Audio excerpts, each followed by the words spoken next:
We enjoy having the opportunity to talk with you from time to time about issues and with people about controversial issues or good issues. We don't limit ourselves to what we talk about or to whom we talk with. We merely want to keep you informed about all of the things that are happening in this community in the state of Georgia and, of course, this country. And in so doing, we, from time to time, have people to come in and talk with us, and sometime I'll just talk to you myself.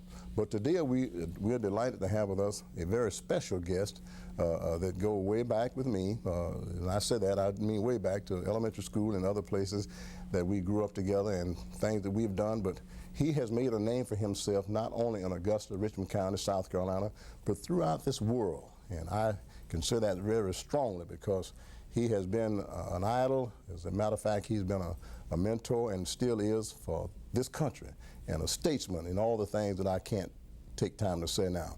And I'm talking about none other than my brother in Christ, and you call him Mr. Soul, and he is the godfather of soul, Mr. James Brown. Good morning. Thank you, Representative. How you doing, Mr. I Brown? feel fine. It's kind of hard for me and you. You say all the old things, you think about Floyd School, and you think about all the things that have happened over the years. But I just want to tell you I'm very proud to be here. I watched your son, and remember he was a little kid, and all of a sudden he's taking care of everything, and bringing it closer to God. It makes me feel so good when I see young people doing it. And you've been able to do the good thing. You planted a great seed. Well, things have happened for all of us, and particularly you and myself. James, let's reminisce a little bit. Let's go back to the past. I'm so glad to hear somebody say, hey, James, that's been so long. I know. That's been so long. Pretty soon it'll be Crip and it'll be all of us. Augusta will eventually come back and think about it. You talk, that just makes me feel good. Silas Floyd School. That's where we met back doing the peanut butter sandwich with 3-cent drinks. That's right, the 3 centers. Yeah, that's right, and those kind of things. What do you remember most about Silas Floyd School? Well, I think when I really look at it, naturally you can't get away from the teachers. No. I can't get away from Mr. Myers hitting my hand when I was 10 minutes late. I can't get away from Miss Garvin, and Miss Hibbler, that's right, and Miss Salas and Miss Holloway. Yeah, those good days. Old Man Land, I can't forget about Old Man Land, that's right. But I see one person that makes me think a long time. I had my singing and dancing, but he had his donuts and piano playing. Yeah. Brother Leon Austin. That's right. Oh, I couldn't get past that. I'd play good ball and all that stuff, but Leon would come up with those donuts. Yeah. And that kind of got it. We were fighting for popularity, but we had a good time, and I'm telling you, the teachers didn't know which one to take. Or Leon would go uptown and bring back all them donuts. I couldn't buy them donuts.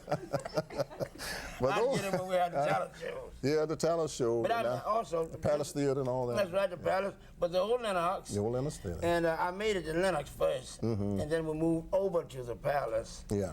And it was called a Harlem Talent Review. That's but Augusta have so much talent, gospel, athletes, singing, dancing, musicians. Now we need to capitalize on that. With the job problem today and things are so rough, somewhere in this part of the state we need to push because so many people have left here. You know, one man, when I see Bill Johnson, I guess hang with him because he would have been so big a star. Yeah, Bill Johnson. He didn't keep going, but you got Metro Media, you got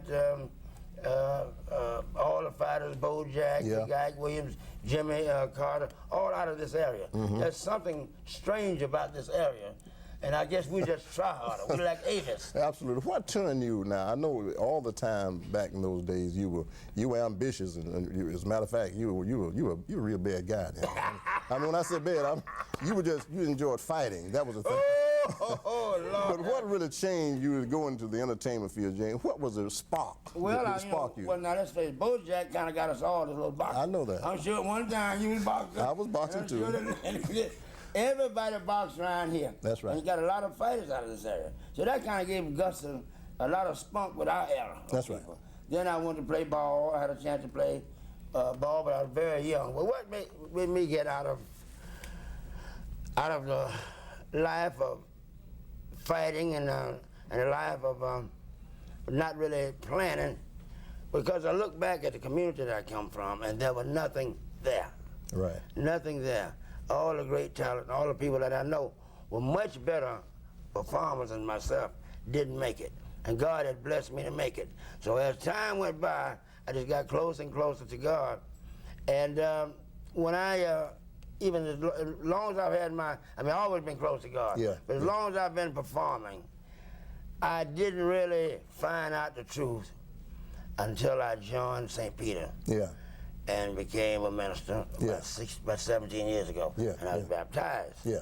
And things started coming to me. In other words, when Christ got in my life, it made a difference. Made the difference, made the big turnaround. But there's a young man up there, I always felt that way. I always give him credit for that.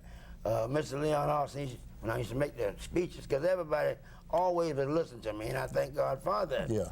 Because God give you something extra, something positive, and I've always said, say it loud and black and proud. Yeah. Don't be a dropout, stay in school. Yeah. Trying to build up the community, because I feel I've been very blessed. Yeah. But when I used to make the speeches, even after the assassination of Dr. Martin Luther King, and we were credited with stopping the riots. That's right, you are. Mr. Austin, Leon Austin, Brother Leon, he said, bruh, so when you speak to him, mention God right away. Yeah. I said, Leon, they know they know I believe in God, they know where we come from. I said, well, brother, they want to hear you say it. Hear you say it. So I started talking about that. Yeah. And that's... Did you have any fear when you went in those areas? You know, the people were real upset. Did you have any feeling that you would be harmed during that time? No. I was in Atlanta yesterday, and we were talking to the people at the low-income housing and kids in the street, telling them reports and be having jobs. It's something that they gave me, something that I feel when I'm around the people, regardless of what they have gone off into trying to survive. I've been able to connect because they know I came from nothing. Right. I mean, I came from worse than zero. It was just blank there where I come from. Well, but God put me, he gave me a zero, then he gave me well, he always had my soul, but he made me work hard. No, when I go into troubled areas, I feel that I'm what they want to see. Yeah. Something they had a hand in doing, something they had some involvement in doing. Yeah. Somewhere along the way, the parents bought my records, or they bought them. I feel that I stood out and said things in the 60s and the 70s and the 80s, and I talked the rest of my life because I believe that we are as strong as anybody if we put our resources and our mind together. Yeah. And I've always said that, and the young people know that I go in and out of prisons and talk, and I've been able to just get people's attention.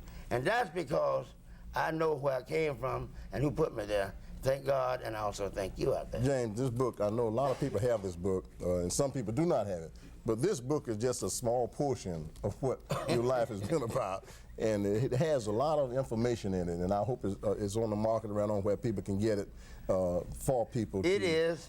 Because it tells people more than you can sit here and I can talk about, and I think if you tried to write another book or write another, it would be 5 or 6 times more, much thicker than this, and I would advise people to get this book because it's important. Well, you know, when we look at each other, when we around each other, I think this today has brought me back farther. And I'm glad you're here because the young Carlton, you won't be able to cover this.